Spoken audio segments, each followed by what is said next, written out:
రేవంత్ రెడ్డి గారు మా పాలమూరు జిల్లా పరువు తీయడం కంకణం కట్టుకున్నట్టున్నారు. అసలు ఎందుకు ఇట్లా మొత్తం పాలమూరు పులిబిడ్డవై ఉండి ఎందుకు ఇట్లా పరువును కాపాడుకోలేకపోతున్నావు అర్థమైతలేదు. ఎందుకు మీ వల్ల మేము పాలమూరు జిల్లాలో పుట్టినందుకు ఈరోజు సిగ్గుపడాల్సిన పరిస్థితి తీసుకొచ్చిర్రు. అయితే ఏమంటున్నారంటే జర్నలిస్టుల గురించి పొట్ట దించితే అక్షరం ముక్కర రాదంటున్నారు. అయితే మీకొచ్చా ఏబిసిడీలు వచ్చా? కనీసం ఏబిసిడీలు ఎన్ని ఉంటాయో తెలుసా? అవి ఎన్ని ఉంటాయో తెలుసా మీకు? మీరు జర్నలిస్టుల గురించి మాట్లాడుతున్నారు. మీకు పొట్ట దించితే అక్షరం ముక్క రాదు. మీరు మాట్లాడుతున్నారు ఈరోజు మా గురించి.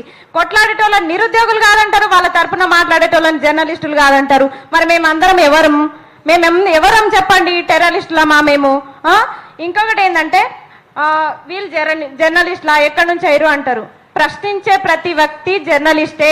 దానికి స్పెషల్గా ఇప్పుడు ఏ కోర్సు చేయని నువ్వు సీఎం అయినప్పుడు ప్రశ్నించేటోళ్ళు జర్నలిస్టులు ఎందుకు గారు జర్నలిస్టులు?